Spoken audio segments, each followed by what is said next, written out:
Ring taas ang kanang kamay at wikain ang mga sumusunod. Ako, si Ferdinand Romualdez Marcos Jr. Si Ferdinand Romualdez Marcos Jr. ay mataimtim na nanunumpa. Natutuparin ko ng buong katapatan at sigasig Natutuparin ko na buong katapatan at sigasig ang aking mga tungkulin bilang Pangulo ng Pilipinas, bilang Pilipinas, pangangalagaan pangangalagaan at ipagtatanggol ang kanyang konstitusyon, ipatutupad ang mga batas nito, ipapatupad ang mga batas nito, magiging makatarungan sa bawat tao, magiging makatarungan sa bawat tao, at itatalaga ang aking sarili sa paglilingkod sa bansa. Kasihanawa ako ng Diyos. Kasinawan ako ng Diyos. Congratulations, Mr. Maraming President. salamat.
Excellencies, ladies and gentlemen, the President of the Republic of the Philippines, President Ferdinand Romualdez Marcos Jr.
His Excellency David Hurley, Governor General of Australia, and First Lady Linda Hurley, Their Excellencies, Special Envoys, and Heads of Delegations, His Excellency, Most Reverend Charles John Brown, and the esteemed members of the Diplomatic Corps, Vice President Sara Duterte, President Fidel Ramos, President Joseph Ejercito Estrada, President Gloria Macapagal Arroyo, Senate President Vicente Soto III, and the honorable members of the Philippine Senate, House Speaker Lord Alan J. Velasco, and the honorable members of the House of Representatives, Chief Justice Alexander Gesmundo, and the honorable justices of the Supreme Court, of course, First Lady Lisa Araneta, and my children, Alexander, Sandro, Simon, and Vincent. I cannot proceed without a special greeting, of course, to the former First Lady Imelda Romualdez Marcos.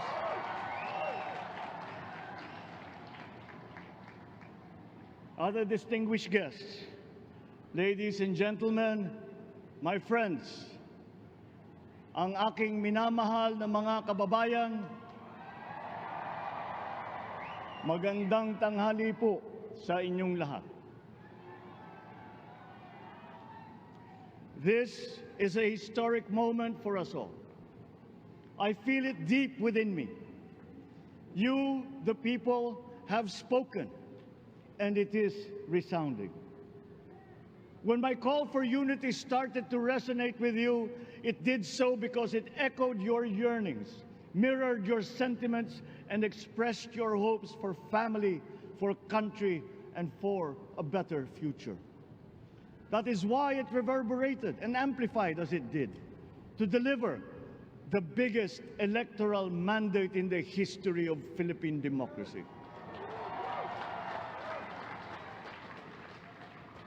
By your vote, you rejected the politics of division. I offended none of my rivals in this campaign. I listened instead to what they were saying. And I saw little incompatibility with my own ideas about jobs, fair wages, personal safety, and national strength, and ending want in a land of plenty. I believe that if we but focus on the work at hand and the work that will come to hand, we will go very far under my watch. You believe that too. At pinakinggan ko ang tinig ninyo na ang sinisigaw ay pagkakaisa, pagkakaisa, pagkakaisa. We will go farther together than against each other, pushing forward, not pulling each other back, out of fear, out of a misplaced sense of weakness. But we are the furthest from weak. The Filipino diaspora flourishes even in the most inhospitable climes, where they are valued for their quality. The changes we seek will benefit all and will shortchange no one. I was not the instrument of change. You were that. You made it happen. I am now. You picked me to be your servant, to enable changes to benefit all. I fully understand the gravity of the responsibility that you've put on my shoulders. I do not take it lightly, but I am ready for the task. I will need your help. I want to rely on it. But rest assured, I do not predicate success on the wide cooperation that's needed. I will get it done. I once knew a man who saw what little had been achieved since independence. in a land of people with the greatest potential for achievement. And yet, they were poor. But he got it done, sometimes with the needed support, sometimes without. So will it be with his son. You will get no excuses from me.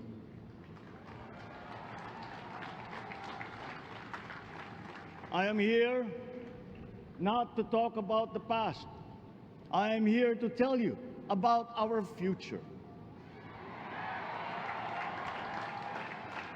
A future of sufficiency, even plenty, of readily available ways and means to get done what needs doing, by you, by me.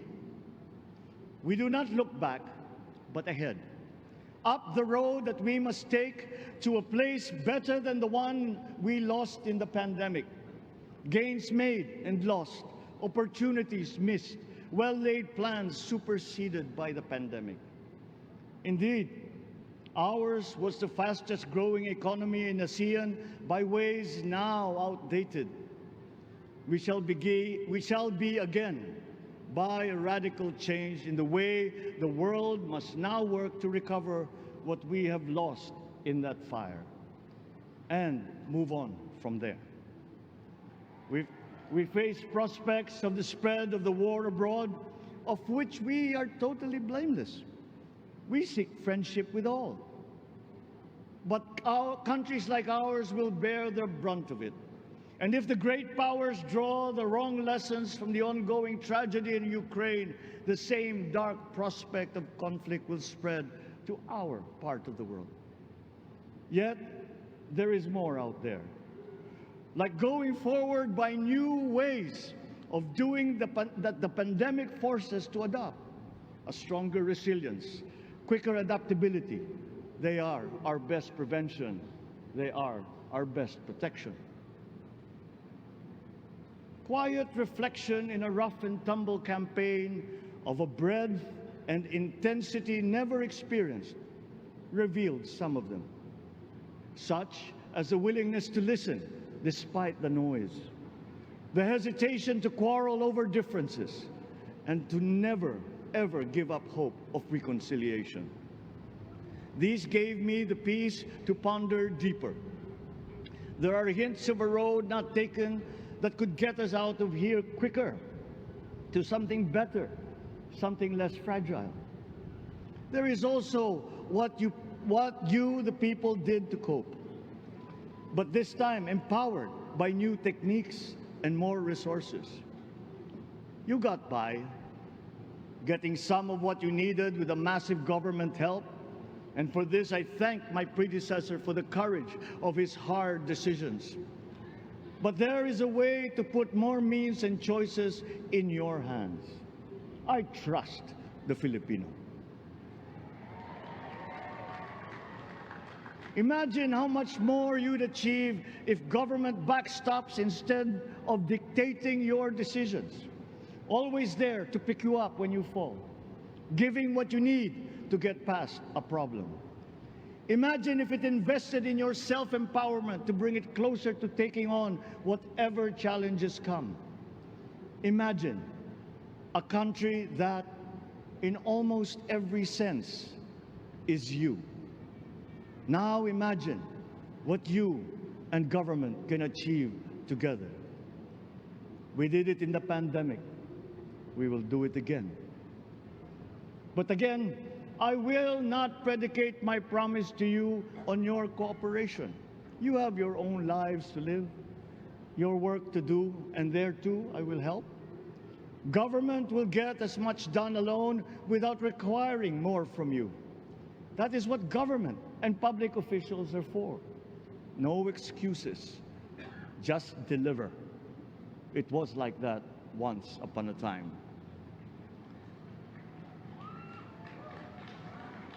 I did not talk much in this campaign. I did not bother to think of rebutting my rivals. Instead, I searched for promising approaches better than the usual solutions. I listened to you. I did not lecture you who has the biggest stake in our success. And the forthcoming State of the Nation will tell you exactly how we shall get this done. In this fresh chapter of our history, I extend my hand to all Filipinos. Come, let us put our shoulders to the wheel and give that wheel a faster turn to repair and to rebuild and to address challenges in new ways, to provide what all Filipinos need, to be all that we can. We are here to repair a house divided, to make it whole, and to stand strong again in the Bayanihan way, expressive of our nature as Filipinos. We shall seek, not scorn, dialogue, listen respectfully to contrary views, be open to suggestions coming from hard thinking and unsparing judgment, but always from us, Filipinos. We can trust no one else when it comes to what is best for us. Past history has often proven that. Solutions from outside divided us. None deepened our understanding. They were always at our expense. Never forget, we are Filipinos. One nation, one republic, indivisible. We resisted and never failed to defeat foreign attempts to break up our country in my father's watch. His strongest critics have conceded that. So let us all be part of the solution that we choose. In that lies the power to get it done. Always be open to differing views, but ever united in our chosen goal. Never hesitating to change it, should it prove wanting. That is how agile, resilient republics are made. Our future we decide today. Yesterday cannot make that decision anymore, nor can tomorrow delay it.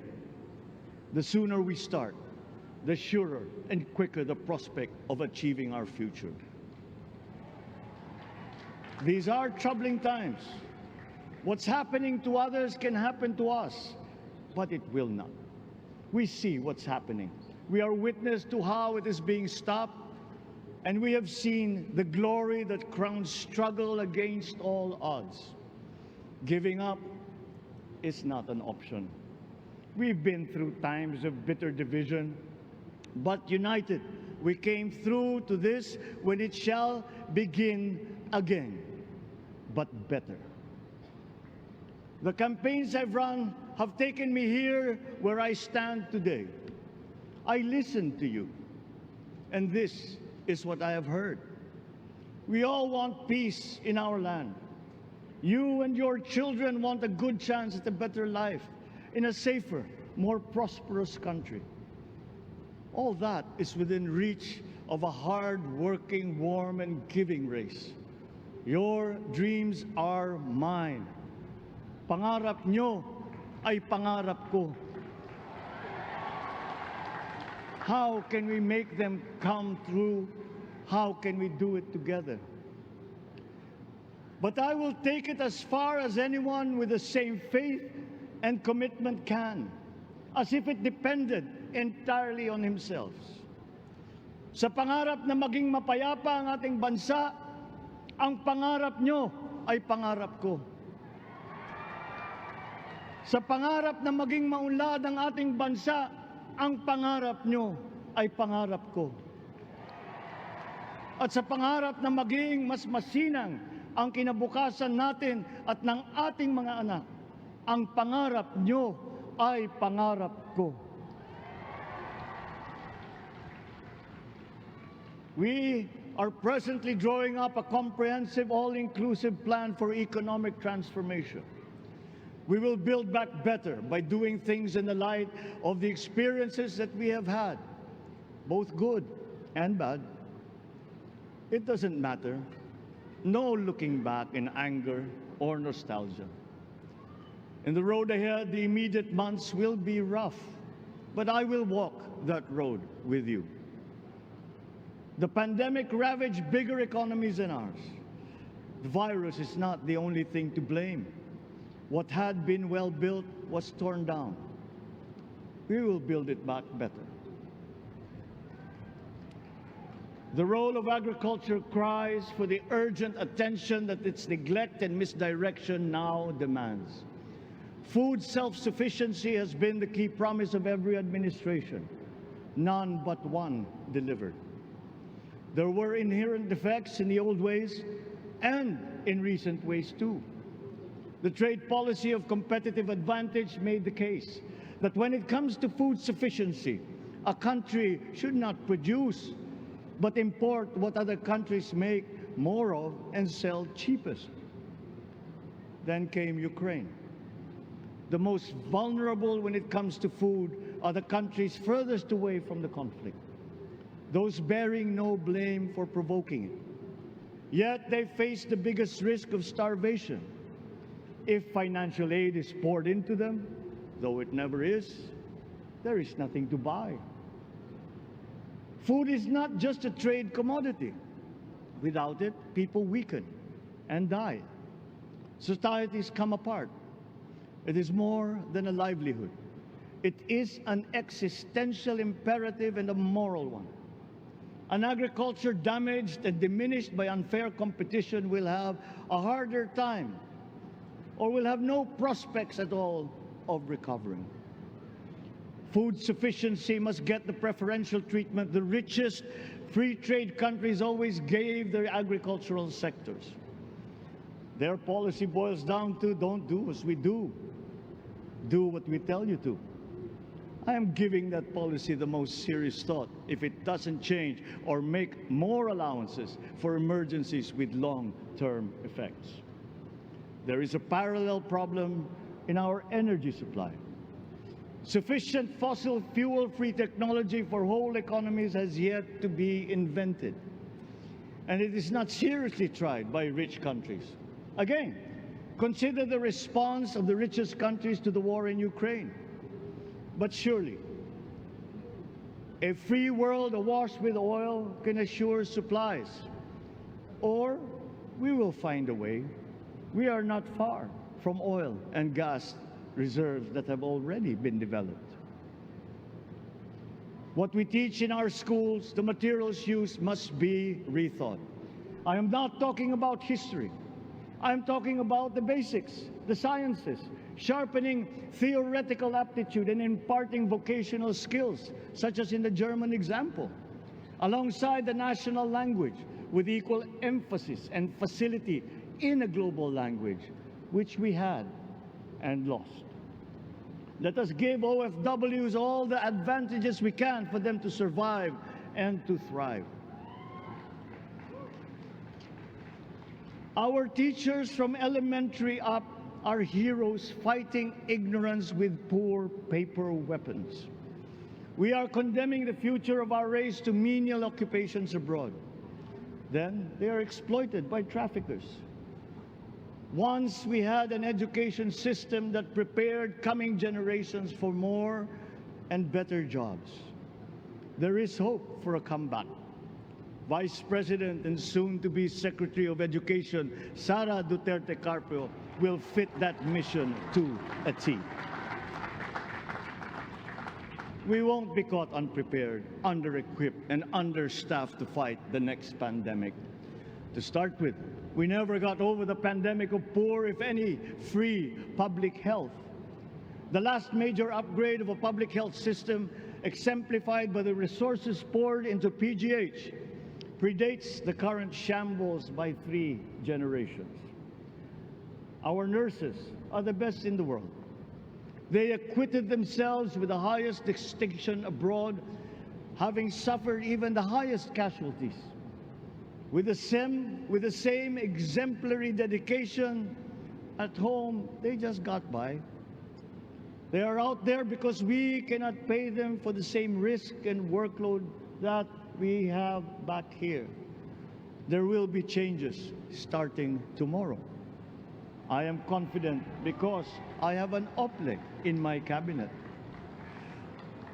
There were shortcomings in the COVID response. We will fix them out in the open. No more secrets in public health. Remember, I speak from experience. I was among the first to get COVID. It was not a walk in the park.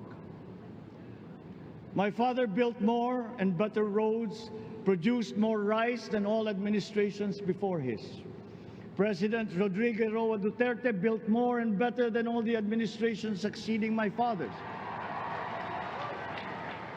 Much has been built, and so well, that the economic dogma of dispersing industry to develop the least likely places has been upturned. Development was brought to them. Investors are now setting up industries along the promising routes built. And yet, the potential of this country is not exhausted. Following these giant steps, we will continue to build. I will complete on schedule the projects that have been started. I'm not interested in taking credit. I want to build on success that's already happening. We will be presenting the public with a comprehensive infrastructure plan. 6 years could be just about enough time. No part of our country will be neglected. Progress will be made wherever there are Filipinos, so no investment is wasted. The recovery of Philippine tourism, with its emphasis on accessing nature's beauty, I am sure will exceed expectations. And bigger is not always better, but there's something to be said for economies of scale.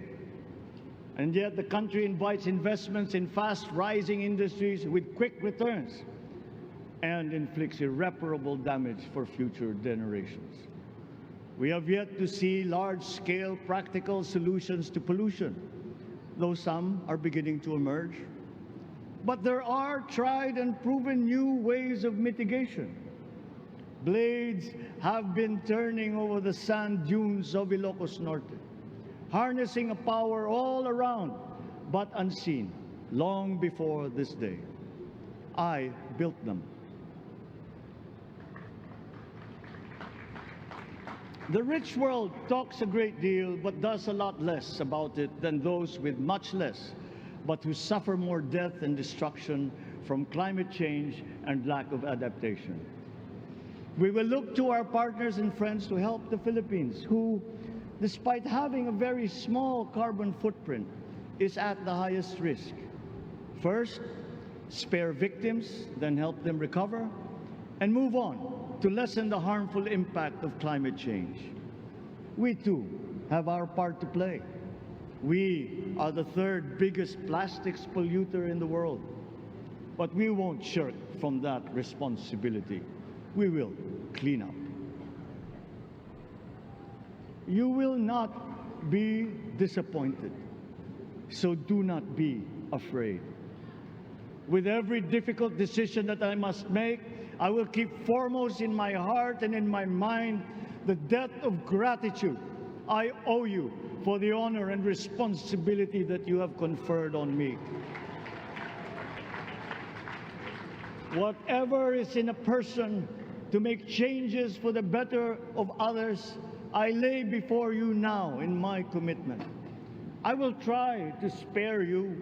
You have your other responsibilities to carry. But I will not spare myself from shedding the last bead of sweat or giving the last ounce of courage and sacrifice. And if you ask me why I am so confident of the future, I will answer you simply that I have 110 million reasons to start with. Such is my faith in the Filipino.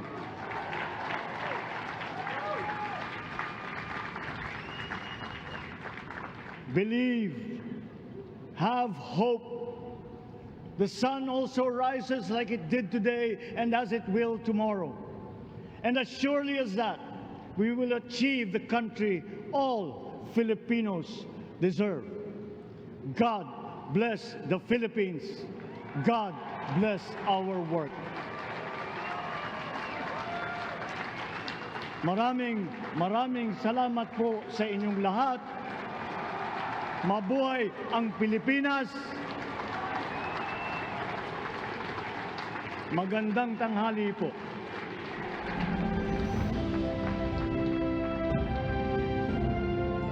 Excellencies, ladies and gentlemen, the President of the Republic of the Philippines, President Ferdinand Romualdez Marcos Jr.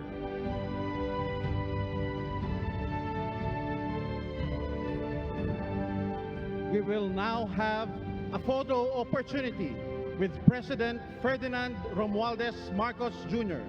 May we invite the first family on stage. First Lady Liza Araneta Marcos, Ferdinand Alexander Sandro Marcos, Joseph Simon Marcos, and William Vincent Marcos.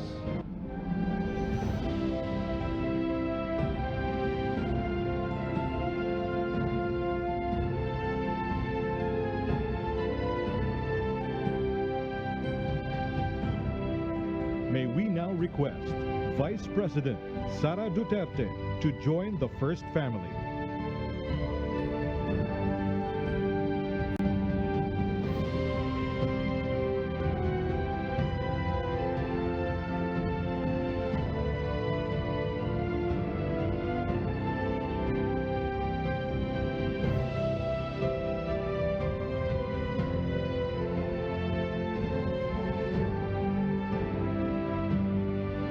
May we now request on stage Chief Justice Alexander G. Gesmundo and Senate President Vicente Soto III to join the first family.